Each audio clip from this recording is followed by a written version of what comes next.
Hey there, everyone. Dr. Mel here, and welcome to the Inspire Life podcast. In this episode, I'm going to be talking about the 6 ahas that I learned when I used to sell Cutco knives at the young age of 18.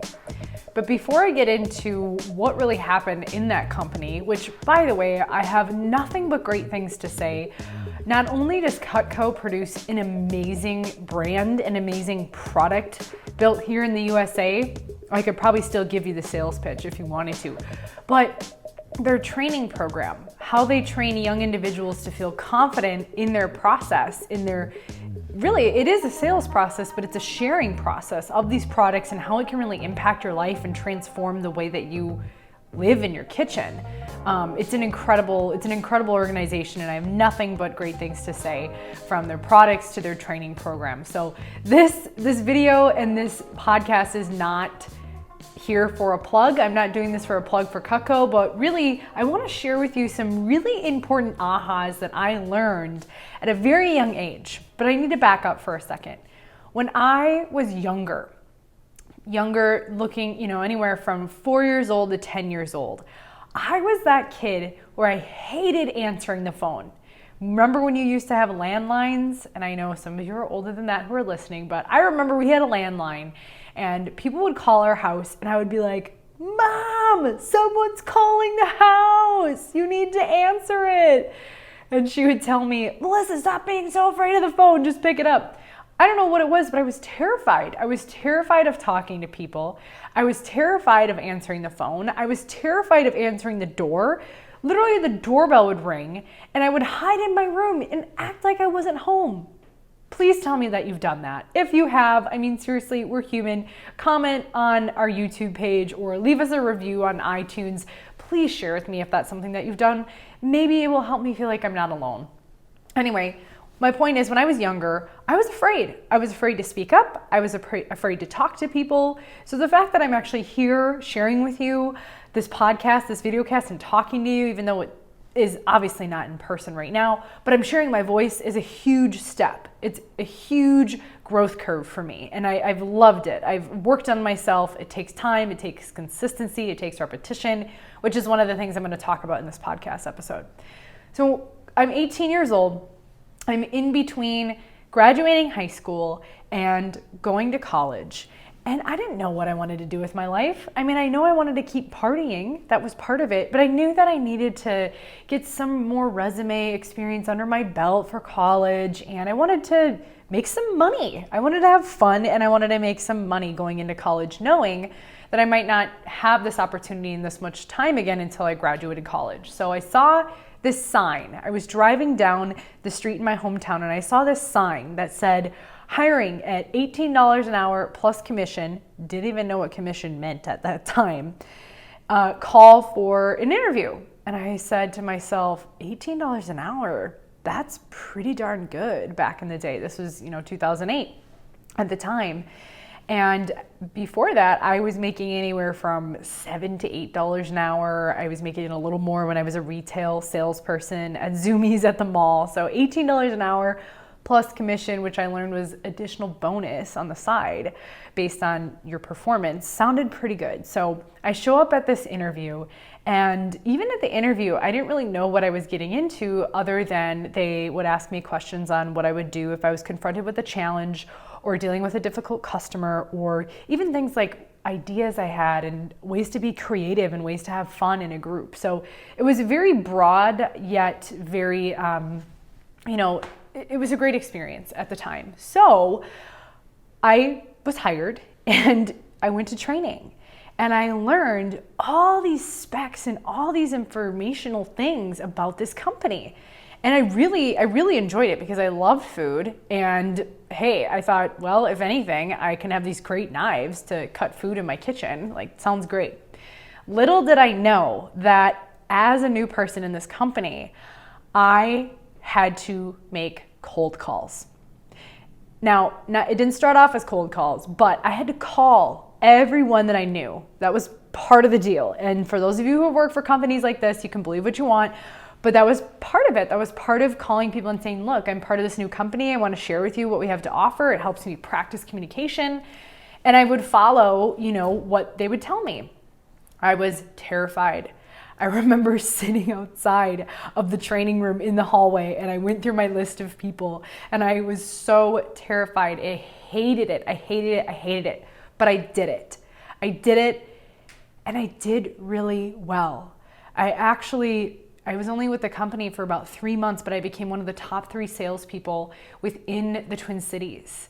And I was just really good at it because of a few things, which I'll talk about, but I believed in what I did, and I was able to have breakthroughs in my communication, breakthroughs in my fears of talking with people, build my rejection armor, which I'll talk about, and really honestly just learn to not care what people, thought about, but really follow the people who wanted to learn more, who believed in what I did, who were interested in the products. So I share this story because there's a few things, like I said, that I learned that I think you can apply to your life, whether it's part of a job, whether you're entering a new career, you're going into school, you're starting your business, you're starting a healing path. These are the takeaways that I have been able to integrate into my life and really have breakthroughs around that have impacted me in more than just ways I can think about in my business, but in my personal life, in my communication, my ability to speak with people and beyond. So here we go. Number 1 is that selling knives, I figured out that there is always a way. There was this one time I was doing a demo, is what we call it. I arrived at this person's house and I had never met them, but it was a referral from a previous customer. And I show up and we proceed to sit on the floor in the living room because they didn't have a dining room table. So we adapted and we sat on the floor, and they actually purchased products that I had never been trained in before. And that comes back to there's always a way. You need to be adaptable. When something throws a curveball at you, remember there's always a way to figure out how you're going to adapt in that situation. Oftentimes when we become stressed, we get very tunnel-minded, tunnel vision, and it's hard to see the opportunity in the moment. So remember that when challenges arise, there's always a way to make things happen. Now, another point within that point is that it's time to start seeing challenges in our world as opportunities for growth. Now, this can take practice, and this takes time to actually start to see challenges as opportunities, but know that anytime there's tension, there's things maybe not going your way, there's an opportunity to learn something within your skill set, learn a new skill, learn a new way of thinking, learn a new way of being, or perhaps just learn how to be more adaptable and know that not everything is always going to go the way that you intend. So it's important to know that there is always a way to make things happen.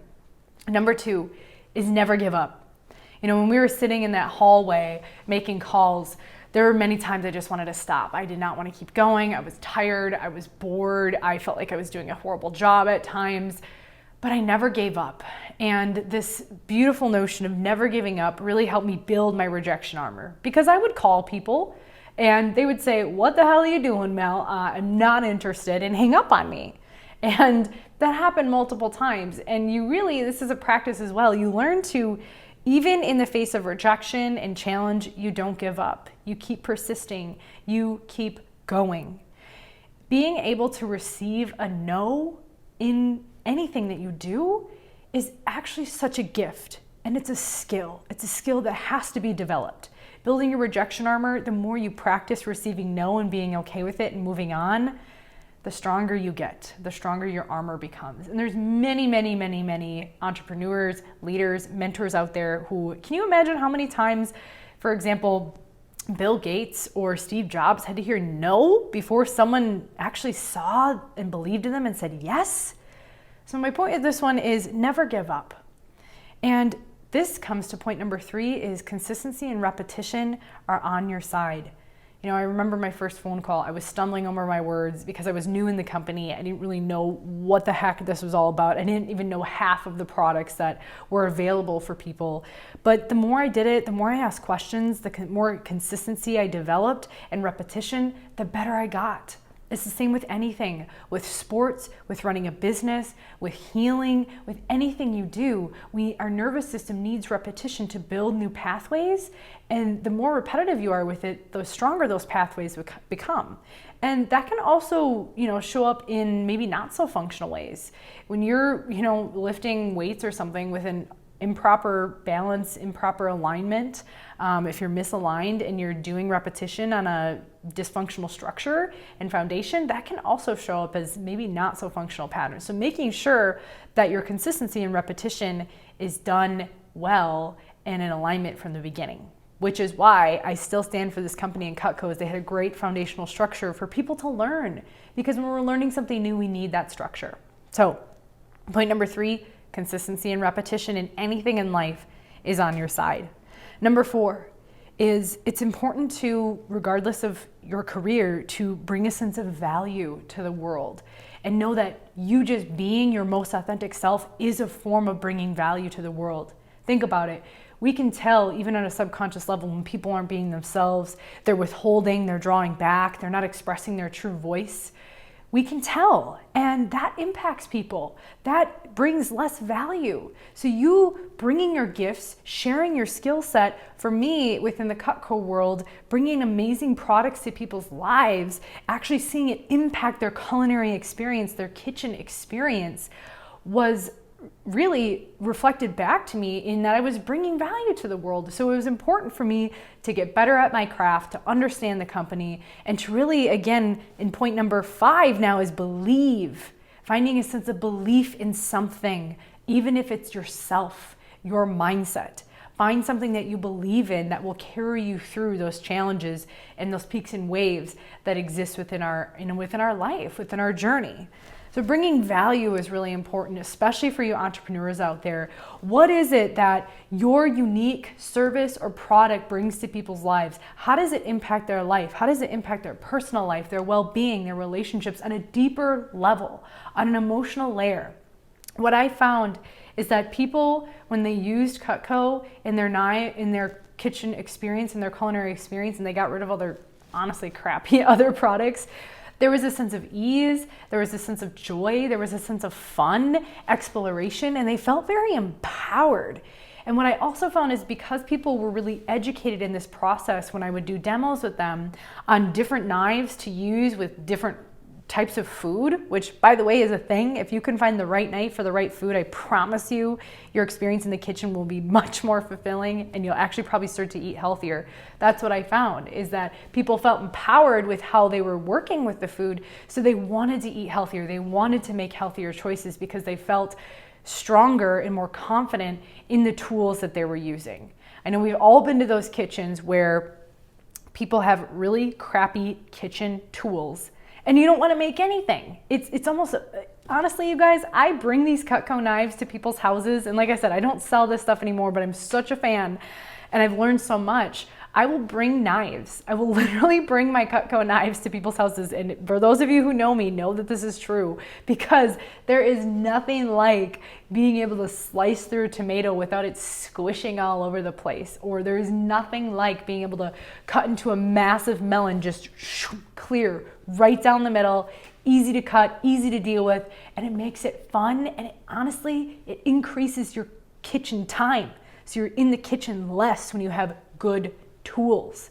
So back to my point 4 and 5 is that you need to bring value to the world, and part of bringing value is not just a great product, but actually being yourself, being your most authentic self, standing true in what you believe in, and standing true in what you don't believe in. That is a sense of value, that brings a sense of value to the world in itself, is when there's people who are aligned in their mission and they're not afraid to say it, and they're not afraid to share it, and they're not afraid to invite you into it. And if you're a no, you're a no. That's okay too.